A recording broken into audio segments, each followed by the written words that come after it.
Olá, eu sou Ana Paula Dalck, fundadora da Economia SC, e hoje a gente está aqui na sede da GoGood junto com o Bruno Rodrigues, que também é colunista do portal, fundador aí de uma super empresa, né, completando 10 anos no mercado. Bruno, seja bem-vindo ao episódio. Obrigado por me receber, estou bem feliz de ter esse projeto novo aqui de vídeo. Legal. Para a gente começar, né, falando aí da tua carreira no geral, né? Você, antes de fundar a GoGood, tem aí uma experiência de mercado. Eu queria que você contasse para a gente, né, e até essa tua transição para Santa Catarina, né? A gente sabe que você é de Santos, torcedor do Santos também, então Infelizmente, talvez. conta para a gente aí um pouquinho da tua trajetória. Então, não foi uma trajetória linear. Eu comecei dentro do esporte, com 5 anos, a competir karatê, que também não é óbvio, né? É diferente, mas acabei me tornando profissional mesmo, atleta profissional. Lutei durante 16 anos, tive a felicidade de representar o Brasil fora, em alguns países como Peru, Chile, Turquia, na seleção brasileira. Eu tenho muito orgulho desse passado dentro do esporte. E depois fui para uma carreira corporativa, né? Segui uma carreira de trainee, depois coordenador, gerente de uma empresa de comunicação aqui do Sul, né? E acabou dentro dessa trajetória, eu pude ver algumas oportunidades que tinha de desenvolver um produto de tecnologia voltado para bem-estar. Que de alguma forma, né, Ana, relaciona essas duas jornadas. Uma jornada dentro do esporte, depois como líder eu vi que grande parte do meu desafio era que as pessoas eram sedentárias, tinham dificuldades de saúde emocional, de saúde mental, e que não tinha, 10 anos atrás, uma preocupação tão grande dos RHs em desenvolver os mecanismos de bem-estar para essa galera estar mais produtiva. E a GoGood nasce dessa inconformidade, né? Dessa vontade de desenvolver algo que tinha uma conexão muito forte com quem eu sou. Acabei me formando em empreendedorismo e inovação por Stanford, onde a GoGood foi incubada. Então a minha transição de executivo para empreendedor aconteceu dentro da universidade, talvez maior referência em inovação. Também tenho um super orgulho de ter passado e aprendido por lá. E acabei fundando a empresa, sim, voltando para a garagem dos pais, né, para economizar custo naquela transição. Eu não sabia como eu ia ganhar dinheiro no começo, isso enlouqueceu a família toda, então eu tinha que reduzir bastante o custo. Um filho pequeno, nascendo também, então foi um momento que talvez seja o pior momento para empreender, mas era um momento que a minha paixão estava me puxando para fazer algo também. Então comecei em Santos, mas logo com um ano e pouquinho de empresa, a gente transferiu a empresa aqui para Santa Catarina, e eu considero a GoGood super catarinense, né? Sou diretor da CAT aqui há muitos anos, ajudo a desenvolver o ecossistema também com bastante vontade de ajudar outros empreendedores. São 1.800 associadas, mas o impacto da tecnologia é gigantesco dentro da sociedade catarinense, e acho que a GoGood é parte desse movimento, agora comemorando 10 anos. Antes da gente chegar nesse ponto, eu queria que tu contasse um pouco da tua experiência no karatê, né? Querendo ou não, aí tu passou a infância e adolescência representando o Brasil. Como é que era naquela época? O que te levou também para esse esporte? Então, bom, como eu tinha 5 anos, não é um negócio muito inteligente como a gente toma decisões, né? Eu lembro que minha mãe deu 2 opções, eles sempre falaram que eu tinha que fazer esporte. Eu tinha feito judô com 4 anos no pré-primário, e aí quando eu cheguei numa escola maior, podia fazer futebol ou karatê, porque era o que tinha na escola. E na época tava passando Cavaleiros do Zodíaco, e eu adorava aquele negócio. E é pancadaria, né? Eu falei, quero karatê, para surpresa de todo mundo, porque eu também gosto de futebol. E acabou sendo super legal. Em pouco tempo, o técnico viu que eu tinha chance de me tornar ali alguma coisa um pouquinho melhor. E, de fato, muito cedo eu tive muitas responsabilidades. E hoje eu tenho um filho de 10 anos que também é criado dentro do esporte. E eu acho que uma das melhores coisas que a gente pode fazer para uma criança ou para um adolescente em formação é colocar no esporte competitivo. Ensinar a perder, resiliência, disciplina. Porque muito que eu vejo hoje que o empreendedorismo me exige, e é muito difícil empreender, né? Muito, tiveram vários desafios que a gente enfrentou que foram, assim, motivo para parar mesmo, para largar tudo e falar, vou fazer qualquer outra coisa, porque a tentação vem e é difícil pra caramba. O que segura foi o que eu aprendi dentro do esporte. Então eu tive a felicidade de ser campeão sul-americano, por exemplo. Eu com 13, 14 anos estava indo para Machu Picchu com 3.800 metros de altitude, tive que treinar com apneia embaixo de piscina, da água, para me desenvolver para ausência de oxigênio dentro do sangue. Eu olho para trás e falo, cara, eu só tinha 13, 14 anos, eu tive que desenvolver vários mecanismos para dar importância, para fazer alguma coisa que era importante para mim, sabe? Ana, e hoje, olhando para o retrato da GoGood, no momento que a gente está, eu olho para trás também, eu vejo quantas vezes a gente teve intencionalidade que eu tive que ter dentro do esporte para fazer a empresa crescer, para passar por um desafio. Então eu vejo uma correlação muito forte entre o esporte e os negócios, né? E eu acho que cada vez mais, hoje, a gente não está mais falando só de pessoas hiperatletas.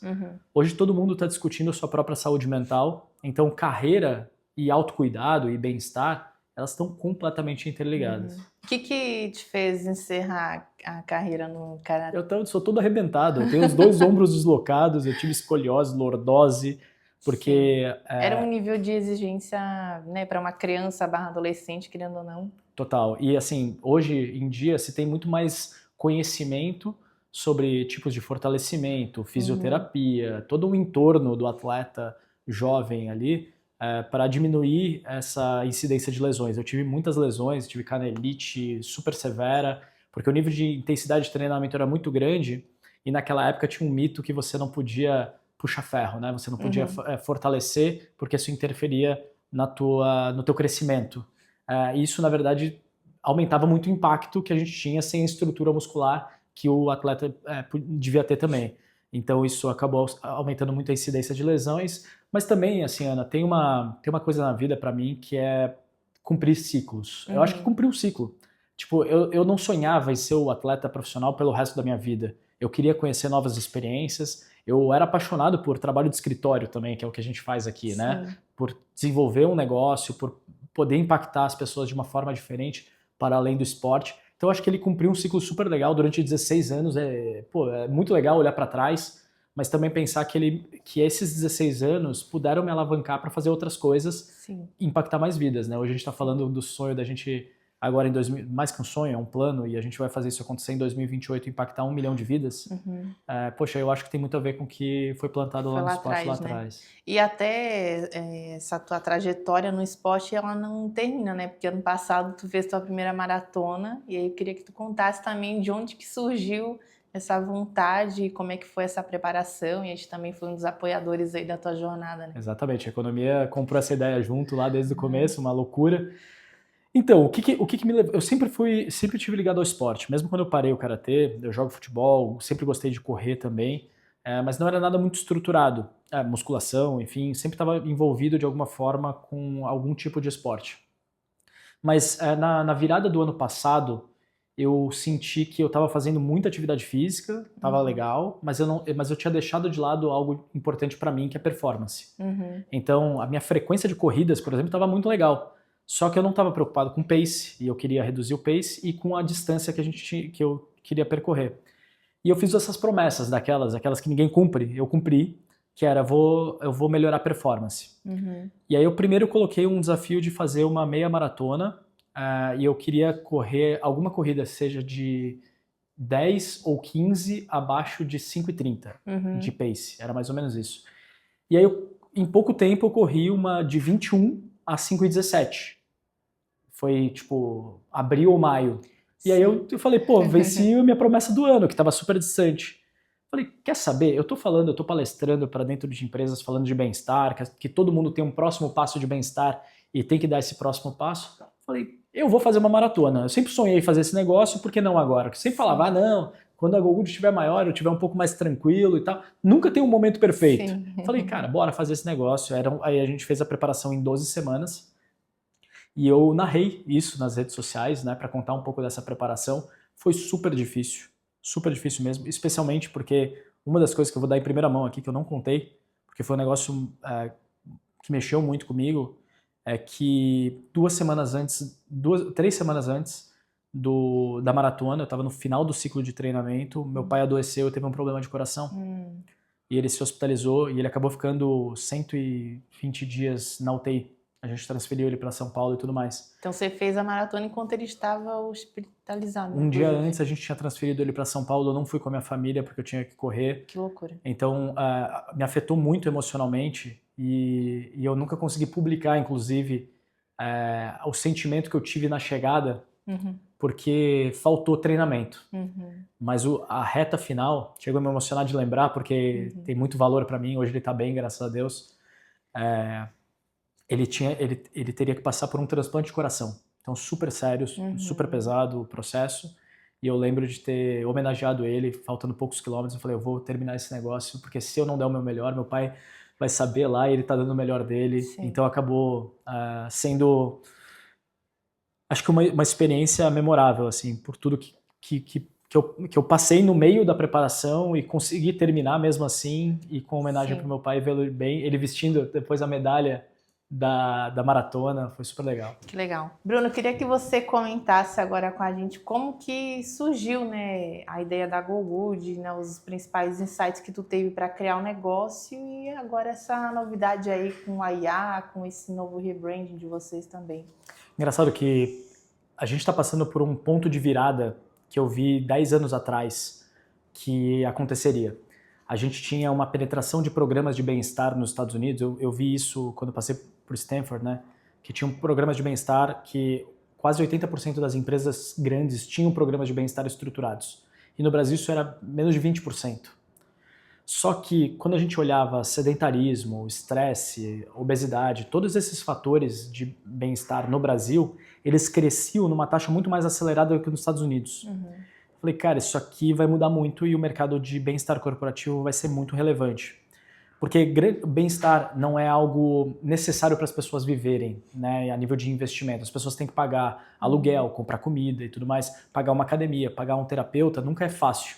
Então, a ausência de capital das pessoas faz com que as empresas tenham que investir em bem-estar, senão eles não vão ter acesso. Então, a gente via isso acontecendo. E em 2024, esse ponto se tocou.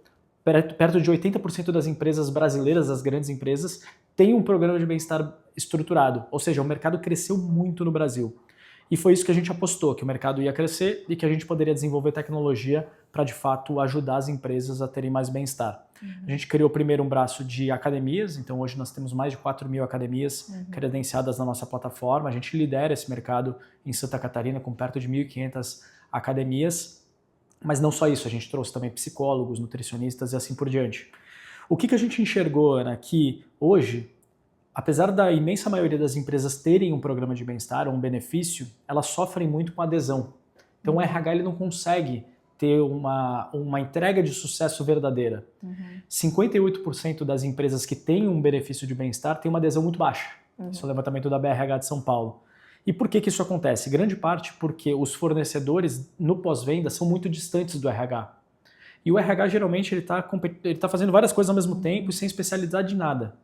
E a gente achou essa lacuna e falou, a gente vai ter o melhor pós-venda do mercado. A gente vai ser a empresa que mais vai investir em sucesso do cliente para empoderar os RHs a terem mais sucesso usando uma solução de bem-estar. E desenvolvemos uma IA para isso. Quer dizer, não só temos um gerente de contas muito mais próximo que a concorrência, um suporte muito mais próximo que a concorrência, mas também nós trazemos a tecnologia para facilitar a vida deles. Eles conseguem gerir no único lugar dados de psicólogos, nutricionistas e academias, fazer correlações, customizar o dashboard para as necessidades que eles têm, por exemplo. Eles conseguem fazer campanhas de comunicação interna. Então, a própria IA da GoGood, se chama Atlas, ela mapeia que houve, por exemplo, uma queda na adesão a academias numa cidade específica daquela empresa. E ela já propõe um plano de ação de comunicação através de push notifications, e-mail. Ele pode acertar o tom que ele quer, se ele quer mais amistoso, mais desafiador e tudo mais. E ali, com poucos cliques, ela consegue desenvolver toda uma campanha de endomarketing que simplesmente seria impossível se não fosse através da IA da GoGood. Ou seja, quando a contratação de um benefício de bem-estar, só começa a nossa jornada.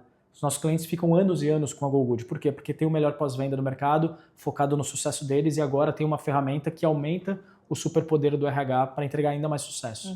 Vocês estão atuando só no Brasil? Já estão fora? Como é que está o mercado por aqui? Eu sou super cuidadoso com a estratégia de crescimento, e a gente está falando com bastante empreendedor aqui, e eu acho que esse foi um dos grandes acertos da GoGood. A gente não pensa o país, a gente pensa cidade a cidade. Então, como o nosso negócio de academias é um negócio hiper regionalizado, então é só vocês pensarem, né? Vocês talvez não usem as melhores academias da cidade, você usa a melhor do teu contexto, que às vezes é uma academia até num nível um pouco inferior às outras, mas funciona dentro do teu deslocamento. E a gente criou uma estratégia de crescimento em espiral. Então cada cidade a gente aumenta a densidade de academias, de empresas, de usuários, e assim a gente vai crescendo cidade a cidade. Hoje nós estamos em perto de 1.000 cidades, mas num crescimento muito regionalizado, ou seja, cidade a cidade, depois região a região, estado a estado. Nós lideramos esse mercado no Sul, e a gente está fazendo uma expansão para mais estados nesse momento, mas não estamos, assim, a gente nem tocou a superfície. No Brasil tem perto de 60 mil academias, a gente tem 4 mil academias, ou seja, tem 8% do mercado apenas de academias. Tem muito para crescer. Sim. E no ritmo de crescimento que a gente está, a gente cresce, a gente mais que dobra o faturamento todos os anos desde 2020, quando a gente achou o nosso produto ideal. A nossa grande intenção é fazer isso com densidade de geração de receita. Não é simplesmente dizer que internacionaliza porque internacionaliza, mas acho que a ideia toda é ganhar eficiência, gerar caixa nesse crescimento e ter um crescimento sustentado ao longo do tempo.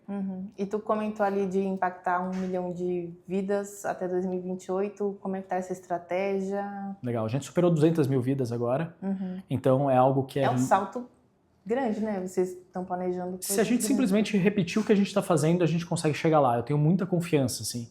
É claro que não dá para contar com esse resultado antes de ele vir, mas hoje todas as nossas áreas, a nossa estratégia de crescimento, ela é pautada num playbook, né? A gente tem a metodologia de expansão que a gente faz cidade a cidade, região a região, estado a estado. E como o Brasil ele é sedento por soluções de bem-estar, a gente está falando de um mercado que cresce muito e tem 3 players. Então ele é super concentrado na mão de poucos players. Todo mundo fala, né? Pô, você compete com empresas que são globais, que são gigantescas. É verdade. Mas não é um mercado mais competitivo do que outras de ERP ou SaaS, que qualquer bid você tem 5, 10, 15 empresas batalhando ali aquele mesmo orçamento. Agora com IA ainda, você não tem mais barreira de entrada de desenvolvimento de software. Sim. Só que as empresas que têm rede de academia, com psicólogo, nutricionista, aí tem que ser mais corajoso para entrar nesse mercado. E para a gente finalizar, eu sei que tu também aí lê bastante, né? Tem muitas leituras aí que tu divulga nas tuas redes sociais também. E eu queria que tu elencasse aí umas 2 ou 3 leituras essenciais para empreendedores aí que estão numa jornada de crescimento também. O que tu considera essencial que um empreendedor tem que ler? Eu acho que tem algumas que, assim, para mim a bíblia do empreendedorismo, ela é O Lado Difícil das Decisões Difíceis, do Ben Horowitz, que hoje é sócio da A16Z, né, Andreessen Horowitz, que é um dos principais fundos de VC do mundo, e fala sobre todas as decisões difíceis que o empreendedor tem que tomar todos os dias e quão difícil é. E eu acho que num mundo que tem muito empreendedor de palco falando um monte de coisa sem nunca ter feito, a gente tem que ter as histórias reais para a gente saber o que é verdade nisso tudo. Acho que essa é uma recomendação que eu não estou sendo o único aqui, muitos empreendedores falam desse livro, mas é espetacular. O Almanac de Naval Ravikant também eu acho extraordinário, foi a minha melhor leitura do ano passado. Foi minha primeira desse ano, inclusive. É mesmo? Gostou? Gostei muito. Pô, eu adorei também, acho que fala muito sobre como que você pode olhar a tua vida e que a riqueza é algo replicável e da forma de você olhar a vida, família, geração de riqueza. Eu acho que um aprendizado super práticos que eu gostei bastante. E para finalizar, deixa eu pensar que saia um pouco do senso comum. Eu gosto muito de histórias de empresas que tem a ver com o nosso dia a dia. Eu gostei da história da Marca da Vitória, da Nike, e Onde os Sonhos Acontecem, que é a história da Disney, né? Na perspectiva do atual CEO que tá saindo novamente, se eu não me engano, mas como ele comprou a Marvel e tal, e pô, são produtos que têm a ver com o nosso dia a dia, mas numa perspectiva de negócio, e eu acho que super vale a pena para quem quer se divertir também e aprender sobre os negócios. Sim, dá para tirar muito insight, né? Inclusive. E acho que se divertir. Outro que eu gosto, já puxou esse fio, né? Então talvez o quinto aqui, que é o Extreme Ownership, do Jaco, não me lembro o que ele era um líder dos Navy SEALs, e ele fala responsabilização extrema, em português. E ele fala sobre como que eles aplicavam em situações super tensas, como na guerra do Afeganistão, do Iraque, eles pegaram o Osama Bin Laden, por exemplo, e ele tinha práticas de gestão de responsabilidade extrema que ele desenvolveu com o time dele numa situação extrema, né, e ele trazia esses conceitos para dentro das empresas também. E eu acho que isso tem muito a ver com o formato de liderança que eu acredito, de empoderamento e de responsabilidade que a gente tem que colocar no dia a dia das empresas para conseguir ser eficiente. Última dúvida, temos algum desafio no esporte para esse ano ou não? Então, pois é, eu confesso, tive uma ressaca de corrida depois dos 42 quilômetros. Eu quero fazer mais uma de 21 agora, em maio vai ter. A da Aquaberry. Exatamente. E olha só, eu acho que a gente dentro da GoGood vai em algum momento fazer mais coisa de corrida. Então não posso dar todo o spoiler ainda, chama, então. mas esse é meu sonho. Então eu gosto de sonhar, né? Então vamos ver o que a gente consegue fazer. Mas eu tenho um sonho de em algum dia, numa prova que a GoGood vai estar envolvida de alguma maneira, eu poder bater um pace. Patrocinar o Ironman também, fazer um Ironman. Quem sabe, né? Então tá, Bruno, obrigada pela tua participação, pelo teu tempo e que teu negócio aí cresça e a gente sempre possa comunicar em primeira mão teu crescimento e novos mercados que vocês atingirem. Eu sou fã do Economia SC, obrigado demais pela oportunidade de contar a nossa história, parabéns pela forma que vocês vêm crescendo de uma forma tão consistente, acho que trazendo conteúdo real de empreendedores, de líderes dentro do nosso ecossistema. Esse projeto novo, espero que vocês tenham gostado também. Se inscrevam no canal, tá? Curtam, comentem, divulguem para outras pessoas, outros empresários que podem se interessar também, que a Ana está fazendo um excelente trabalho. Então tá, pessoal, já foi dado o recado pelo Bruno. Curtam, comentem, compartilhem essa história também e até o próximo vídeo.